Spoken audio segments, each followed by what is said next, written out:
LinkedIn News. Relationship stress travels with us to work, and work stress travels with us into our homes. So if I'm struggling in my relationship, it's going to compromise my productivity. And if I feel burned out, unappreciated, misunderstood, overwhelmed at work, it's going to come home and there's going to be fallout in my relationship.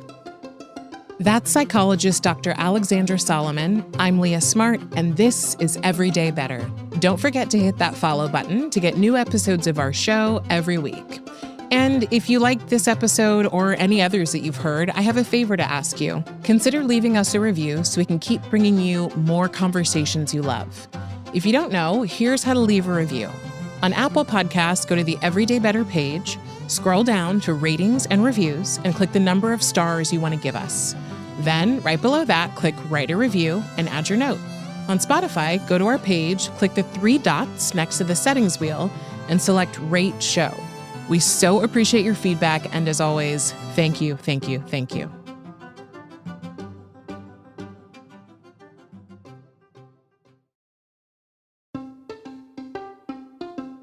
Hey everyone, from LinkedIn News, I'm Leah Smart, and this is Everyday Better, a personal development podcast where every week I sit down with some of the world's brightest minds and bravest hearts who use science and story to share strategies for how we can flourish individually, in relationship to others, and to the world around us.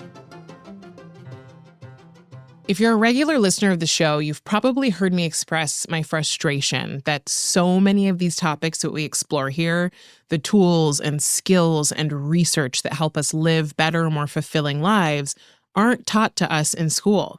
And while I'm not turning my nose up at social studies, math, and science, I do wonder what the world would look like if middle and high school curriculum included classes on even just the 3 topics we've explored this month: how to handle stress, how to improve your sleep, and how to cultivate a healthy relationship with work. That's why I was really intrigued when I first heard about Marriage 101. It is the most popular course offered to undergrads at Northwestern, and it's taught by Dr. Alexandra Solomon, a couples therapist, podcast host, and an author. This spring will be her 25th year of teaching the course. And in it, students learn about the history of marriage and what the latest research says makes for long-lasting partnership. Dr. Alexandra Solomon is internationally recognized as one of the most trusted voices in the world of relationships. Her work focuses on what she calls relational self-awareness. Relational self-awareness is all about understanding the self in relationships. That is, the baggage each of us brings to any relationship we enter. Our fears, our insecurities, the role we played in our family growing up, even the cultural and societal lessons we're taught about who we can become in the world. We may not have been taught how to have a thriving relationship in school, but we can learn these skills later on to help us form deeper connections. There was so much I wanted to talk about with Dr. Alexandra, but I am especially intrigued by her latest area of focus: how our work lives show up in our relationships. It's a topic that surprisingly hasn't received much clinical attention, but as a couples therapist, Alexandra's seen firsthand how we bring our work stress home with us and into our most important relationships.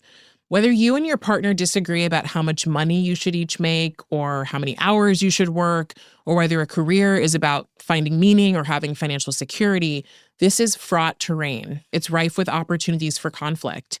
And as our societal norms about gender roles and work continue to shift, all of this gets even more complicated. So today on the show, Dr. Alexandra is helping us reset that same argument you and your partner have again and again about work. And stick around for another very special guest who will be joining us later in the episode. So let's dive in. Here's Alexandra. The research is incredibly clear that the quality of our relationships is a massive determinant in the overall quality of our lives. And it's really exciting that the relationship science field is actually now, it's a mature science. There's decades now of research that shows that when we feel stuck and disconnected and in those god-awful circular conflicts again and again, it really erodes not just the quality of the relationship, but it actually erodes our own mental health and physical health. So we need to have tools to create ease and flow and connection so that we can enjoy each other, but also so that we can be as healthy on the inside as we can be. But it all ties back to relational self-awareness, which we'll get into, which is about helping people understand themselves better so that they can feel really authentic and whole in their relationships. I think you and I probably have similar missions in the sense that my goal is to give people a better sense of self-awareness so that they can move around the world differently. I think when we each move around the world a little bit better, we become better for ourselves and each other, and we have a different view on the world. But most of us aren't incredibly self-aware, and most of us don't realize it's a skill. Mm-hmm. So that brings me to this question about your class, because you have this class that is one of the top classes that people like clamber for and probably wake up at 6 a.m. to register for, called Marriage 101. I would have been that student for sure if I were at North. Oh, 100%. Oh my God. Yeah. And it's fascinating, right? Because we go to school for all these different things. Like, you know, I've thought often about like, why was I in geometry when I could have been learning about like how to be a better person or how to be a better friend or how to think about my career? I feel like those are much more valuable skills than the ones we tend to get. So I was pleasantly surprised to know that your class, which is, you know, probably off the beaten path for a lot of the kids who register, is so popular. And I'm curious what you make of that. Oh, it is. I mean, it's been such a special part of my year. And this spring, I will teach it for the 25th time. So this class has been around just about as long as my marriage. And this class has been around longer than my kids have been around. It's so funny. Like when I first taught it, you know, I looked a lot like kind of a cool older sister to my students. And now I look a lot like their moms. It's really so funny to have something that has traveled with you throughout your career like that. But it's the most popular class on campus. It has kind of a lore about it, you know. But it does also because, just to your point, it's meeting students where they are. I remember being a college student and sitting on the floor of the dorm room and just talking about relationship and family and just unpacking all of that. So it's meeting students in a developmental interest of theirs, and they also have understandable concerns. They've watched their parents struggle or go through a divorce or deal with infidelity. They've been inundated with media messaging, and this class is all about empowerment, like how empowering it is to feel like you've got some lenses now that you can look through where you can make sense of what's happening, the patterns, the dynamics, the choreography in a relationship, and where you then feel like, oh, when I do this differently, it invites something different to come forward in the other person. That's powerful. It's incredibly powerful. And I think we're expected to just know that on our own. Then we wonder why people are in relationships that end up failing, which is kind of hilarious to think that we're just supposed to show up and do it. Yeah. Right. By what means would you have learned that? Right. Our primary teachers are our parents. You know, I call that like our original love classroom is the home that we grew up in. And some of us grew up in homes when our parents were doing their own work as they were raising us. But for lots of us, you know, we didn't grow up with that kind of template or that modeling. So when we think about your class, then what I'm getting from how you're explaining this is it feels kind of like a living lab. They can do their own me search and then go look at how things are going in their lives and actually make a change within 10 weeks, which I just don't think is really accessible to so many people. And that's part of the reason I wanted to have you come on the show. And one of the things that you've mentioned already that you focus on is relational self-awareness. So for people who don't know, what is that? Mm-hmm. It's my distillation of my decades of being immersed in the research and the clinical wisdom, right? So I stand on the shoulders of giants. I have been well taught and well trained for many, many years. So I have pulled together a set of frameworks that are distilled from what we know from the science, which is that the strongest foundation for an intimate relationship is that ability to keep yourself in the equation. I call it the golden equation of love. My stuff plus your stuff equals our stuff. We know that we're not honoring the golden equation of love when one of two things is present: blame and shame. Right? Because blame is that finger pointy, like this wouldn't have happened if you hadn't done that. Like that hot potato thing that couples so often get into. I'm laughing because we'll have something to talk about later. Okay. Put a pin in that. And then shame is the It's my stuff. I'm too broken. It's because of my family dynamics. It's because of my struggle with addictions. Like my stuff is the problem here. And shame is like that little hall of mirrors. We can't be relational and in shame at the same time. So both of those things, blame and shame, take us out of that really juicy middle space, which is the more I do this, the more you do that. And the more you do that, and the more I do this. Damn, like the ability to see the cycle and the pattern and the way that we lose each other in that back and forth. And that's what people need to have a high quality, sustainable relationship. You're reminding me, and I don't think Tim will be mad at me to share this, but he's a very funny, silly, humorous person. And so am I. But at the beginning of our relationship, he would poke fun at little things that I had never had anybody poke fun at before in my life. And it hurt at first because I would just shut down. I would go straight into shame and go, oh my God, he thinks that I'm really X or really Y. And for him, it was a joke because he's much better at laughing at himself than I am. So I would go into I feel ashamed and I'm blaming him. And so I realized over time, God, this is actually just me pointing this thing at myself instead of being able to kind of stay open and laugh at myself. And that shifted so much. So really it was my learning that God, I can take myself so seriously and also put shame on myself so quickly without realizing it. And then I'm pointing the finger at someone who's, wanting to have fun and probably also show me that I can lighten up. Right. And that he can see your imperfections and love you, not despite them, but love you with them, right? That all of your little quirky edges are part of what endears you to him. It's so liberating. It's so liberating. I have a very similar dynamic in my marriage. We've been married for 26 plus years, and he has this thing he calls the alley tax. In my home life, I'm Allie, not Alexandra. And the alley tax is all the stuff I do, tell him I'm going to give him a receipt. I don't give him a receipt, and it's just sort of the alley tax is the price he pays for loving me, and I think Tim will resonate with that. Yeah. The Leah tax. He's thinking, what are all the ways he pays the Leah tax? Correct. Yeah. But I think early in our marriage, very similar to you. I grew up deeply believing that I had to be perfect in order for my family to be okay. The oldest daughter, tons of pressure on myself to just shine. And I had cut myself very, very little slack. And that's not sustainable in a marriage because your partner has a front row seat to all of our quirks. But it has been really healing for me in our marriage to be able to own up to my mistakes, to be able to say, I get why that didn't land well for you, or just to laugh at myself a little bit more than I could before. Oh my God, all that resonates. I don't think I felt pressure growing up to be perfect, but at some point, maybe into early adulthood, I started noticing things about myself that I wanted to change. And that can be really good. And then that can tilt into this, so much is wrong with me. And so I remember my therapist, I don't know, 6 or 7 years ago said, she's I think you are trying to be ready-made before you ever meet anyone.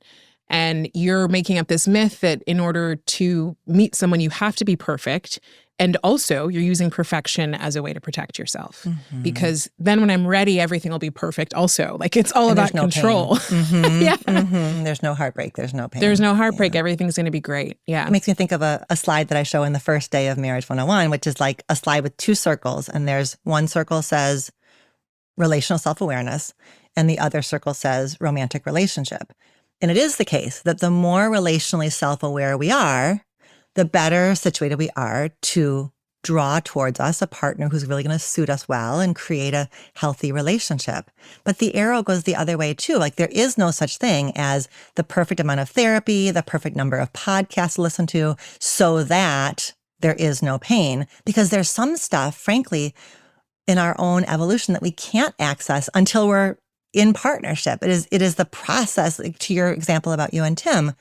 It was the process of loving Tim and being loved by Tim and Tim's humor that highlighted for you this dynamic, this tendency of yours. There's just some stuff we can't access until we're in relationships. So I want people to hold on to that really gentle awareness that yes, there is stuff we can do, but we're never going to be ready-made.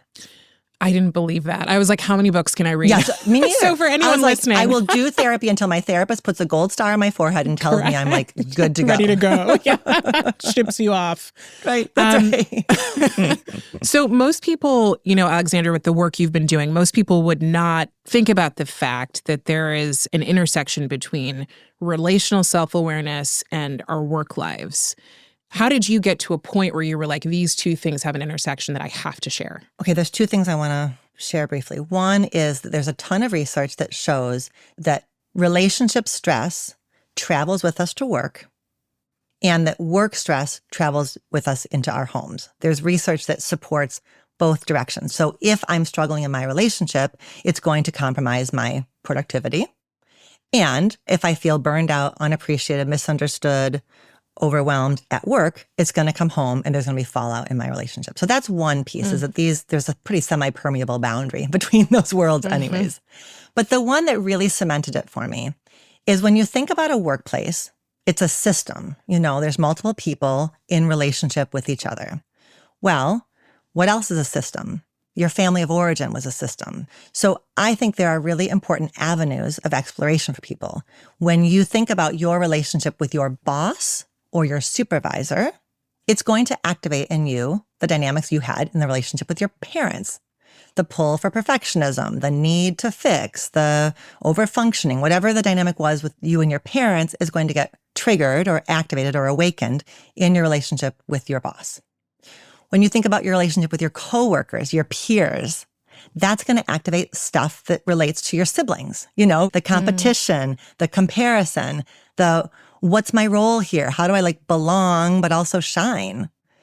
And then when you become a supervisor, Lord help us, as you take on leadership, that then awakens all of the stuff that you may carry around power. If you are somebody who grew up in a family where you saw power not handled lovingly and gently, you're going to carry some fear of making other people feel small or abusing power or misusing power. So that to me is okay, there's some deep, serious, old stuff that gets activated in us. And it's not just my coworkers driving me crazy. It's also, okay, why? Not that it's all my fault, not that I'm misperceiving the dynamic, but the dynamic is informed, at least in part, by my stuff. My stuff plus your stuff equals our stuff. Do you have questions that you have people ask themselves just in this idea of work or in the world of work when it comes to how we're showing up or things that are being triggered? As people step into this kind of self-inquiry and self-reflection, it just means that moments need to be handled more slowly, So the most important practice, I think, is noticing when we go from calm to tense, activated, and urgent, and starting to learn when you make that shift is the first step. Then the second step is being let me pause here. There's so much urgency in workplaces. And I think that doesn't really benefit any of us. But I think especially when we're starting to get fired up or urgent or frantic, that's when we want to just pause and step away and start to look at what's going on inside of me that may be about a little more than just the project at hand. But those questions can't happen. I can't do it, at least. I can't in real time handle a difficult interaction and check in with myself about what might be getting stirred up. It's too much. So that pause, that let me get back to you, that I need a moment is so important. Which is also so hard, but I guess so hard if you're fully plugged into the system of work where it's everything has to be urgent. Every decision has to be made in the moment. We get a lot of pressure to be immediate because that is what signals to people that we're productive and we're doing our work well. So it's sort of like an act of defiance to decide to wait, 24 hours and to see how that goes with your team or your boss. I'm curious, when you see someone shift at work, or have seen yourself shift at work, what changes? What becomes possible when you start investigating and interrogating this stuff? Well, one thing is we end up with fewer messes to clean up, interpersonal messes or even project messes. When we're on autopilot, we end up creating messes that then we have to clean up. We say stuff like to your point about the subversiveness of saying, I'll get back to you, we also value, similar to this, like shooting from the hip, talking straight, telling it like it is. That is sort of seen, especially here in the US, as like a value, And when we shoot straight and talk from the hip, it's oftentimes a reactive young part of us that's at the wheel, frankly. So I think what the shift is, that deepened sense of pride, that I feel more aligned on the inside. I have fewer times where I put my foot in my mouth. I have fewer times where I have to figure out either whether to repair or how to repair. There's an exhaustion that can set in when you feel like you're sort of at the mercy of everything around you and even like your own words and actions. There's an exhaustion that can set in. When we think about this intersection of work and our relational self-awareness, I'm curious how that shows up for couples at home in the sense of what are the main things that they're fighting about or arguing about, and what are we really arguing about? Yeah. We talk about, as couple therapists, there's sort of like the manifest content, so a couple is fighting about money, or they're fighting about hours at work, or they're fighting about, the type of job that a person has, right? But then what are the layers underneath? A fight that's about hours at work is more deeply about a yearning for togetherness, perhaps a loneliness. And when couples get stuck in the content, you worked this many hours, no, I didn't, or I had to because of this, when couples are going back and forth about the sort of specifics or the details, what's getting missed is that deeper layer, of I miss you, I miss us, I'm craving something different than what we're doing right now. So I think that's what I want couples to be savvy about is, when there's a complaint that you're leveling about your partner's job, about your partner's paycheck, about your partner's hours, can you move from the complaint to the unmet need, the vulnerable share, the kind of deeper question or emotion that's going on? That's also so resonant. Something I've heard you say I think is impactful here too. So we have gotten married a little bit older. We're having kids a little bit older, which is happening, obviously all over the place, a lot in large cities. You talk about this idea of marriage being a merger versus a startup when, potentially when you're older or when you're more established. I'm curious, in this day and age, and with the fact that we're all getting, a little bit older, taking a little more of our time, what do you see shift? Just to make sure that we give credit where credit is due, that merger versus startup is something that I heard from Logan Ury, who is a dating and relationship coach and expert. And I think it's just it's so real and it's so resonant.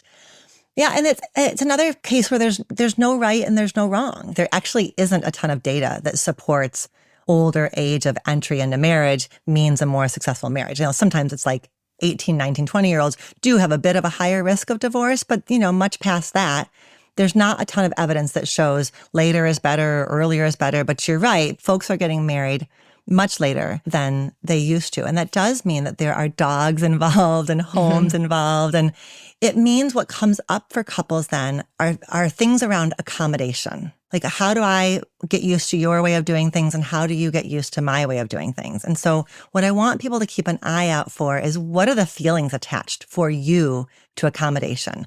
And I think especially for cis hetero couples, women can understandably get very, very sensitive about what they quote unquote give up or what they accommodate in order for the relationship. Because in many, many of our minds, we can look at generations of women that we saw in our family systems who were just depleted, who were like invisible, had rendered themselves invisible by all of the caretaking and all of the bending and flexing that they did for everybody else. So I see a lot of sort of younger, career-oriented, ambitious, later to married women being really concerned of like, I have to do everything the same way I always have done it because otherwise, it ends up feeling like very binary. Like if I don't keep my life exactly as it was before you entered it, it means I become my invisible mom. And there are so many shades of gray between like hyper independence, samey same, now that you're here, and disappearing altogether. But when I have a cis hetero couple, I find myself oftentimes talking to him about the gender loading, because it oftentimes just isn't something that he's aware of, you know? His cultural socialization is a bit different around all of that. I feel like you're seeing into my soul, so thank you. You've said so many things. I'm like, yep, that happened. And also that. Yeah. Coming up, I welcome a very exciting guest into our conversation. Okay, fine, I'll tell you. It's my husband. Yes, that's right. After the break, my husband Tim joins Dr. Alexandra and me to chat about how our orientations towards work show up in our love lives. We'll be back in just a few minutes.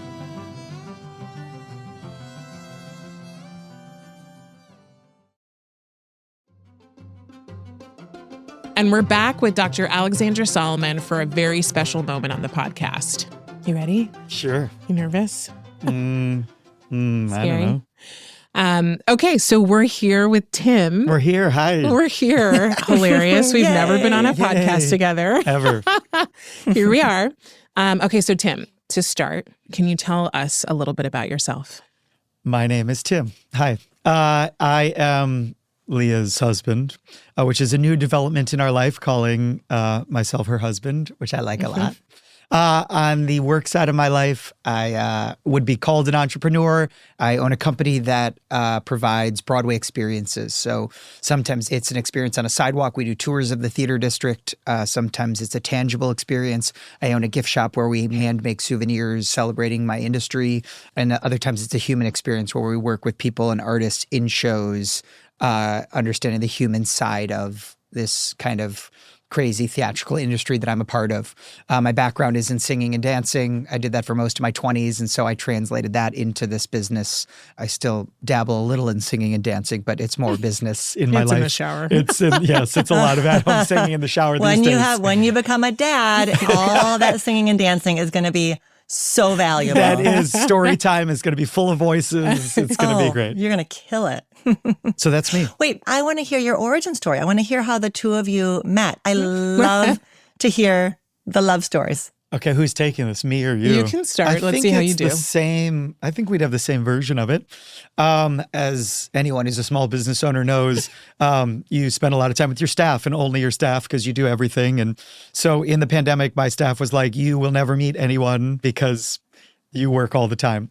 And so they're like, go online date, do that thing, which I don't know, I just felt... It felt so cold. It felt impersonal. But I was like, yeah, you're right. Maybe that's the only way, especially in a global pandemic, to do that. And so I downloaded Hinge, was the app of choice. And one of my first matches, I think, was you. Certainly my first Hinge date was Leah. Wow. And I walked up and was like, well, that was easy. Is this what it is? Is this online dating? You just walk up and they just like pick the perfect person for you?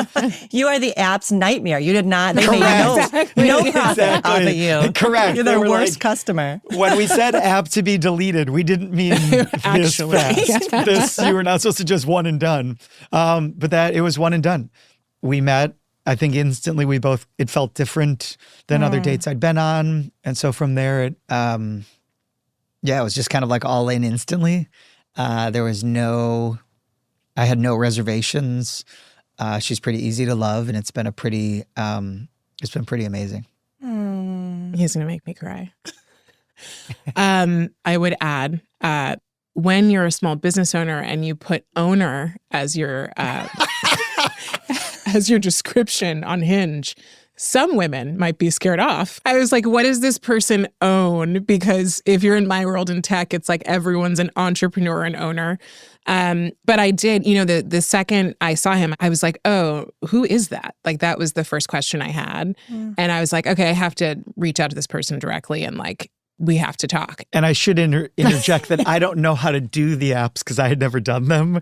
So I instantly was like, I don't really use this. Can we just text? And which she is, was like, again, another creepy that's a red signal. flag. Nice. She's like, that's red flag in this world. She was like, you're not supposed to do that. And I was like, I will never talk to you again because I only know how to text. And so I did everything wrong.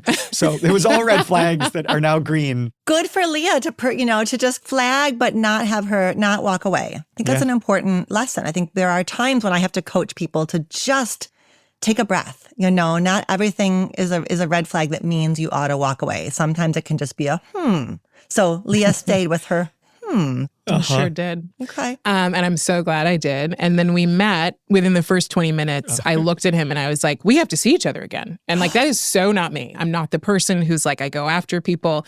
And it was like from my gut, it was like, oh, no. Like this, I have to say this.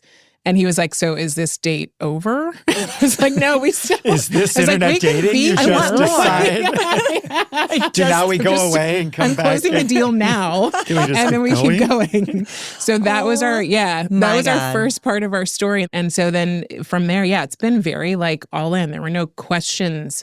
I used to say to my girlfriends when they'd ask how it was going, I was like, no notes.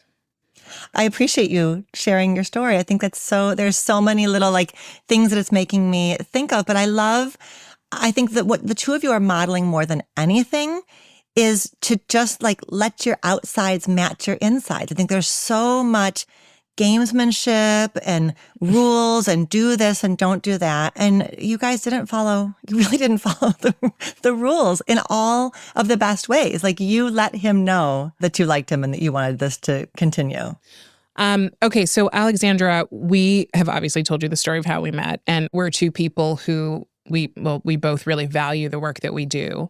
I'd consider myself to be, I work at a corporation, but I also feel like an entrepreneur because I built the show from scratch. While Tim is someone who's like, he got here to New York when he was 18, wanted to become an actor, and was like, wait a second, I also want to be able to live here and make some amount of money. And so he built his business, and over 14 years has been, obviously incredibly dedicated and built something amazing, which means we are two people coming together who care a lot about our work. When I thought about some of your conversations around, or what you've been researching around couples, you've made up these imaginary couples, these different profiles of people who are oriented toward work in different ways or oriented toward ambition in different ways. I'm curious for us to walk through this a bit because I want people to be able to hear what these kind of matchups look like and how it might be playing a role in their relationship that they don't realize when it comes to work and partnership. So we're starting with the slasher and the traditionalist. I'm curious why that dynamic matters and who those people are. Yep.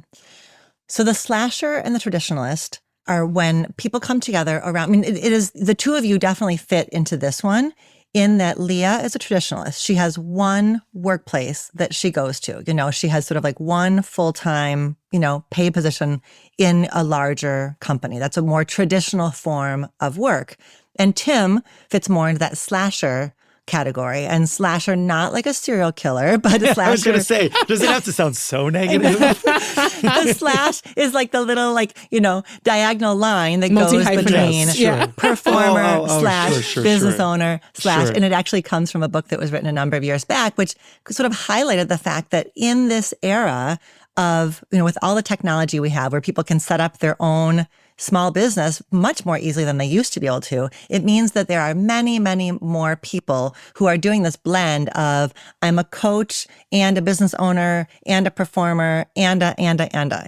There's oftentimes a few different revenue streams, a few different hats that are worn. And it just seems to be the case that oftentimes the slashers find the traditionalists and the traditionalists find the slashers.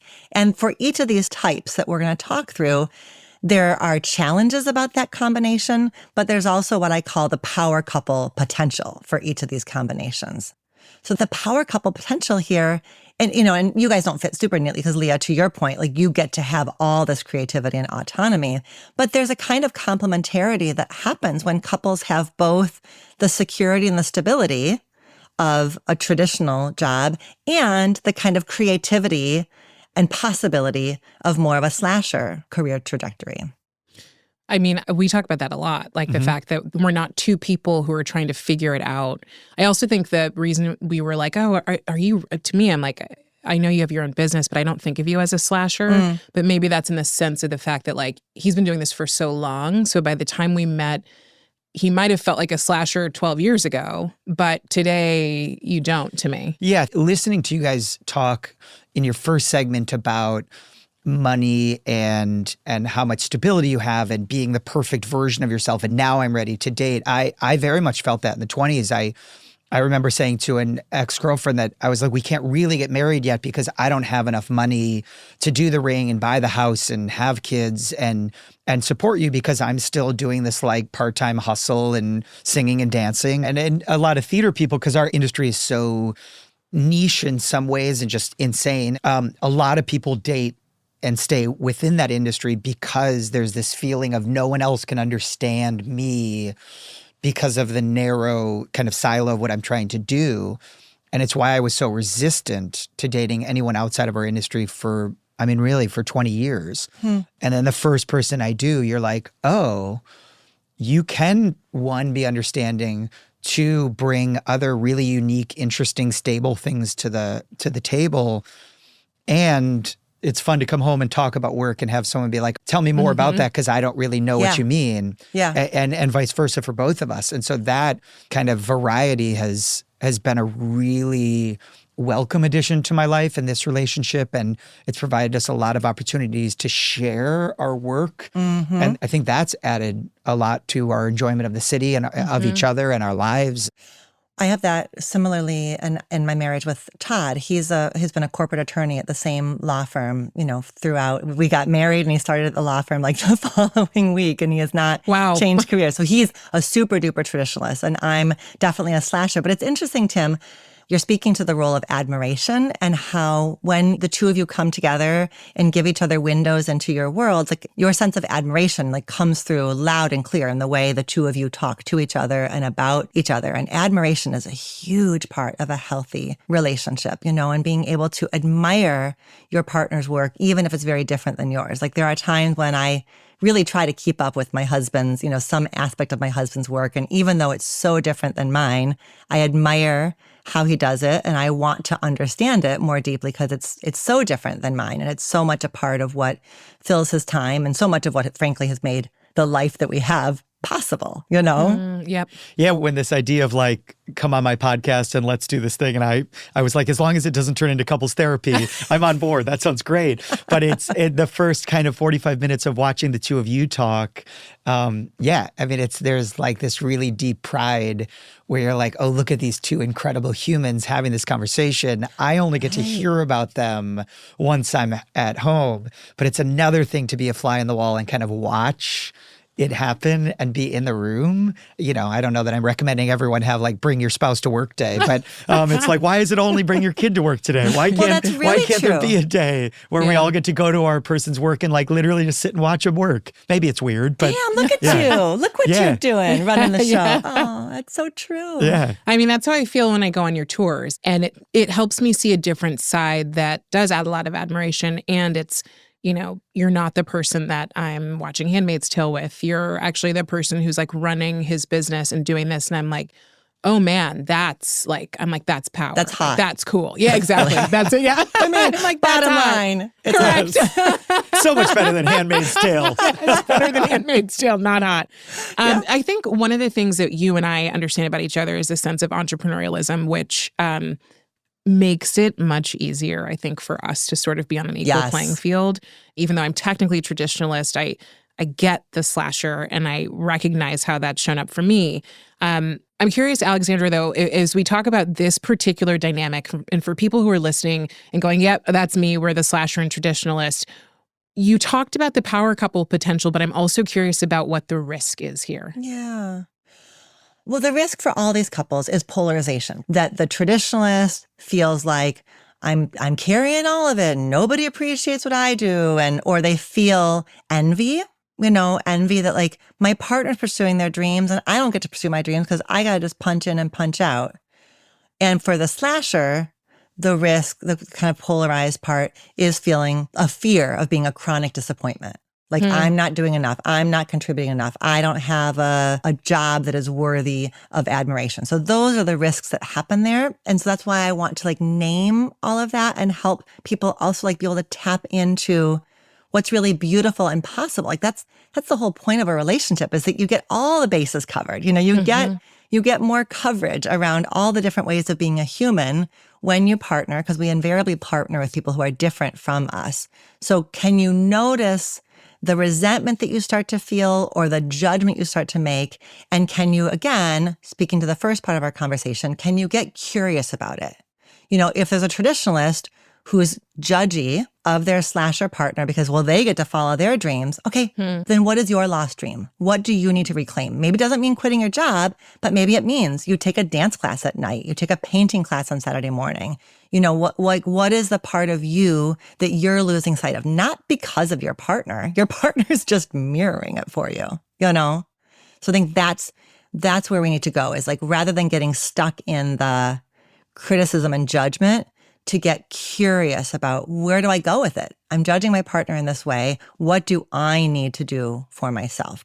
In the next category, you talk about coaster and climber. Can you talk about that? And I mean, for me, this feels really obvious with how resentment could come up, but I'm curious what the pitfall is here. Okay. So our coaster climber couple, we've got one person, the climber, who is like, they get the promotion and they like drink one glass of champagne and then they're figuring out what the hell next promotion they're going to go for. They publish one book and they got the proposal ready for the next one. Yes. So they're just like, they're voracious. They are led by ambition and the new challenge and the next like up level, the next iteration. And our coaster is like, they're just fine. They're enjoying what they're doing. They're just kind of like riding the wave. They're not looking for the next thing. And so, right, the resentment is, in the worst case scenario, the coaster judges the climber. Like, can you just please take a breath? And can you please divert some of that energy toward us, toward our family, toward whatever? And the climber is looking at the coaster like, I want to light a fire under your butt. Like, you haven't had a raise in this many years. You haven't had a promotion this many years. There's judgment. There's maybe a struggle with admiration in the polarized version of this. Do you notice that there is a difference in cis-hetero relationships of which person is the coaster versus climber? Well, certainly, I think in a cis-hetero couple, the way that patriarchy has taught us to be, right, is that we are constantly teaching men to keep going, keep striving, bigger paycheck, more. And we teach women to feel, I was in a conversation yesterday where somebody had been a woman had been directly told by an elder in her family, like, you got to watch that ambition because it's going to drive men away. So I think women have been taught that their ambition is dangerous and their ambition has the risk of pushing men away or intimidating men. So I think there for sure are some gendered layers there. Yeah, that was my first thought, was like, I feel that sense of, even though I am like, I think inherently tenacious and ambitious when I find the right thing, is like, generally we've been told that the man at the very least is supposed to be a climber. And if he's not, there's something unattractive about that. And I think men have been told like, oh, it's totally fine if, in a cis-hetero relationship, your wife is the coaster, and sometimes even expected or is most comfortable for them because that's what they've seen modeled for a long time. Mm-hmm. And there's the economic reality, which is in the data shows now that in one half of cis-hetero couples, she out-earns him. And in the other half, he out-earns her. So that is new. That was not true even a generation ago. So this generation of couples was not, by and large, not raised by families where that was modeled. And it does not matter who earns more money, right? It is just money. It is just dollars and cents that go to support lifestyle. But my gosh, we have tons and tons of layers of meaning that we import onto paychecks and worthiness and power and gender and all that stuff. So it's very loaded. Maybe this is just because everything I've done has been non-traditional in my career, but this idea of this traditional, like, you're just going to be at home, I'm going to make more money, was never really attractive to me. Like, I was always like, I want someone who's like showing up to the world and like also voracious. And so the idea of that traditional kind of, this is what the man does, this is what the woman does, I don't know, that was never really attractive to me. Yeah, I can remember I had like my second speaking event when we were first dating, and I sent him a picture, and he was like, oh, I love this. And I was like, is he serious? And I messaged him back. I was like, really? And your response was like, yeah, let's take over the world. And I was like, oh, he means it, And so it was a really cool feeling to be like, oh, all right, let's do it. So talk to me about the coaster and climber and the potential for these two. Yeah. So the power couple potential is that they hold on to this like beautiful both and of being and becoming. You know, as human beings, we need both of those energies. The energy of becoming, it's beautiful to keep evolving, to keep pushing, to keep iterating. That's a quality of aliveness. But then the being is really essential. We talked before about your meditation practice, right? Like just being able to be in this moment right here, right now. So in that way, again, they multiplied life by the power of 2, to quote the Indigo Girls, and they've got the capacity to cover all those areas. You know, the climber is reminding us, like, let's keep visioning. What's next? What can we do? And the coaster is reminding them, like, let's just stop and smell the flowers, and let's just really savor where we are right now. So that's the beauty of that complementarity. And I will say, as we were talking about this, we were trying to kind of put ourselves in the shoes of this couple. I said to my producers, oh, if we were each one of these, I'd be the coaster and Tim would be the climber. And Grace and Emily were like, what are you talking about? You don't coast. They're like, you're not coasting. I was like, well, I guess in relation to the ambition I felt before, something shifted. But they were like, actually, I think what it is that in relationship to each other, you feel like more of the coaster because you're in a more traditional job, because you're not in the moment fighting for that next thing, which is like, as soon as you describe the climber, I'm like, yes, that's very me. I'm like, what's next? But the fact that like, even in some of these, in these dynamics, we can sort of like move into a role and or like identify more in a role depending upon how the other person shows up. Yep, that's right. Okay, so in the third couple, you talk about the meaning maker versus the money maker. This sounds obvious, but what does it actually look like and how does it manifest? Yeah, the meaning maker. So there's some research a while ago that came up with a kind of 3 different work orientations that some of us have jobs, some of us have careers, and some of us have callings. And there's actually no evidence that there are better and worse ways to do it, right? A job is like you punch in, you punch out, you get your money, and you derive meaning and purpose elsewhere. A career is, it's kind of bound up more with progress and ambition and growth. And then a calling is that there is just like the Venn diagram between your work and yourself is just a big old circle, you know?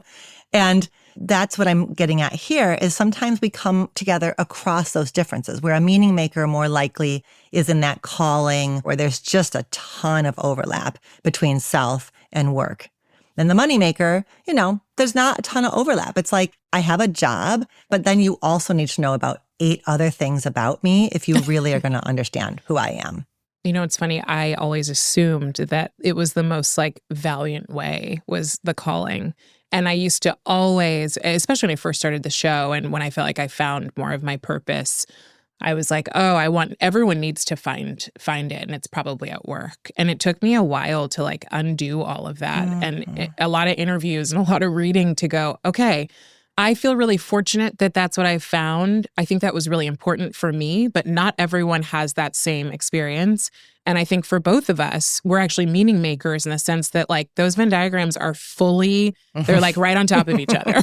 Like it couldn't get much closer for either of us, even though we're in different worlds. But one thing I noticed, at first I was like, oh, I wonder if Tim's kind of also the moneymaker. And for anyone listening, this may be interesting for you to consider too, is our orientation toward the fact that money is also related to security and the importance of security, where like a value of mine, you know, in my 20s and into my 30s was not security. It was freedom. It was experience. It was adventure. So for Tim, you know, security is incredibly important. So we have different orientations, I think, around money. And that's where I was like, oh, maybe he's more of the moneymaker in that sense because that matters so much to him. But it's not that it doesn't matter to me. It's just maybe we think about it differently. So I'm curious if you've seen that too. Absolutely. I mean, I talk about something that I call like financial self-awareness. You know, we've been talking about all these different facets of self-awareness.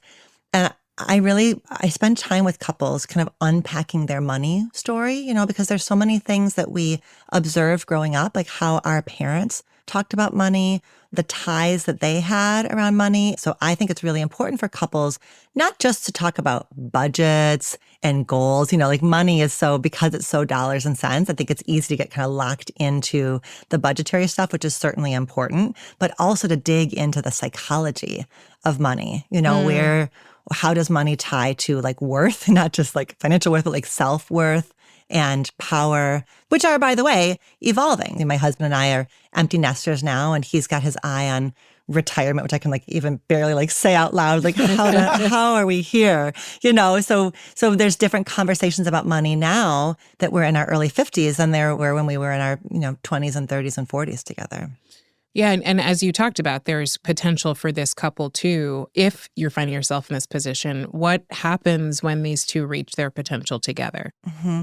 Well, here, I think there's just a beautiful opportunity to honor both ways of being, to honor what it means to truly live your calling, to really merge your identity with your purpose, with your job. And then there's also the possibility of to really celebrate, how cool that you spend X number of hours in your day doing this. And then you have all these other facets that make up who you are. So just being able to hold on to that by having this difference in their relationship, they're gifted with the opportunity to let go of the judgment about better and worse ways of being. And I think whenever we can do that, in our partnership, it's oh my God, thank goodness you're different from me in this way, because in our difference, I get a chance to free myself up of this idea that there's a hierarchy and ways of being a human, and I get to be celebratory. And if I can do that with you, I can do it with our neighbors and my mom and the kids that we have someday. How important is that? Where my mind went when we first started talking about this is on my tours of the theater district, we get people from all over the world. You're making small talk in between theaters as you're talking and walking. And I had this British couple and I said, can I ask what you guys do for work? And I forget what they said. The point of it was, and I said, and do you enjoy it? And they said, what? And I said, do you enjoy your work? And they said, oh, that's such an American way of looking at your work. That's we just work.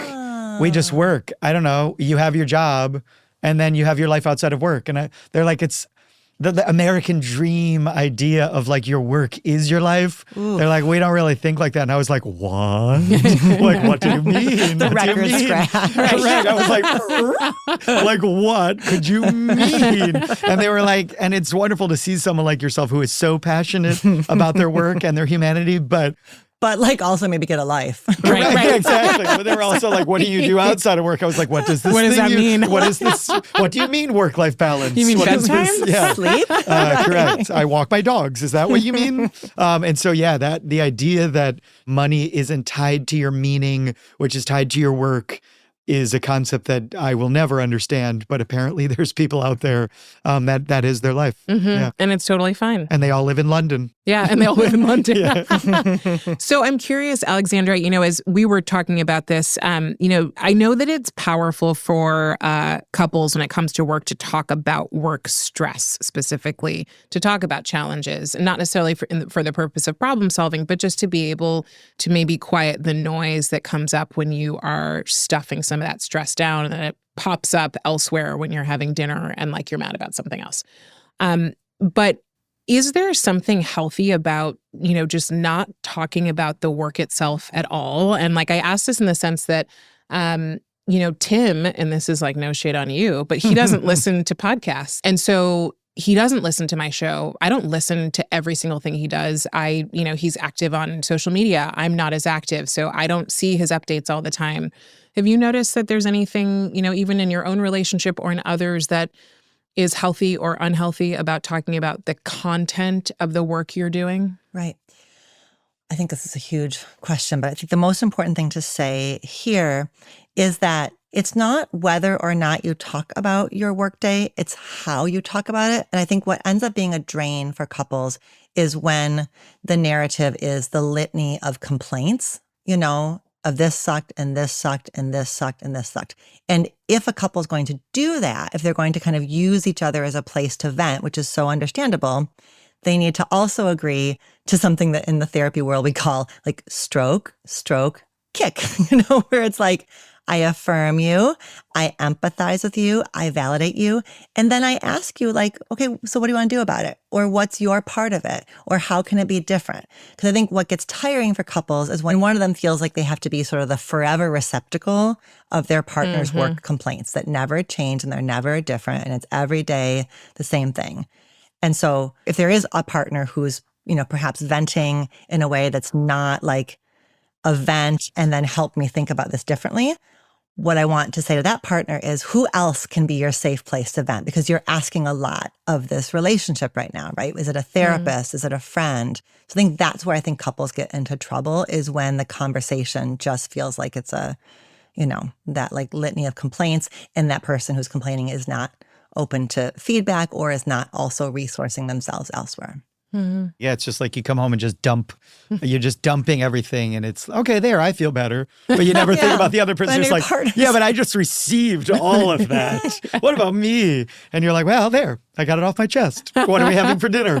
Yeah. I never really thought about Now I'm thinking, God, how much do I come home but I think, I don't know. I think that's we're pretty for couples therapy. Yeah, it was like that. That's right. Yeah. I was like that. So. She takes our insurance. Correct. Exactly. I'm not kidding. All right, Alexandra, I'm going to have you complete these 3 statements for me.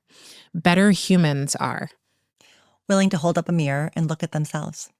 Nice. Better work is work that has boundaries around it and leaves breathing room for other parts of life. Thank you for that. We probably both need that. And a better world has space for all kinds of ways of being a human.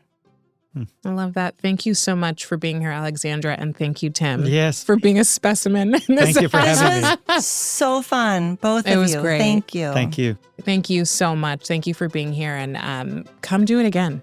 Absolutely. We can't Part wait. 2. I've got a list of questions that we didn't even get to then. Oh, boy. Maybe we won't record that one. Yeah.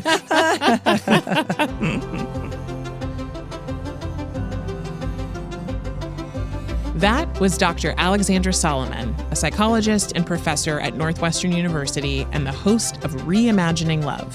Thank you again to my husband, Tim Dolan, for being so vulnerable by agreeing to come onto the pod. And if you liked this conversation, text it to the first person who comes to mind. It might be just what they needed to hear. Everyday Better is a production of LinkedIn News. The show is produced by Grace Rubin and Emily Reeves. Asaf Gadrone is our sound engineer. Tim Boland mixed our show. Andres Cardona is our video producer. We get additional support from Alex Kuznetsova and Ali McPherson. Sarah Storm is our senior producer. Enrique Montalvo is our executive producer. Dave Pond is head of production and creative operations. Maya Pope-Chappelle is director of content and audience development. Courtney Coop is head of original programming. Dan Roth is the editor-in-chief of LinkedIn. And I'm Leah Smart. Thanks for coming with me, and I'll see you next week.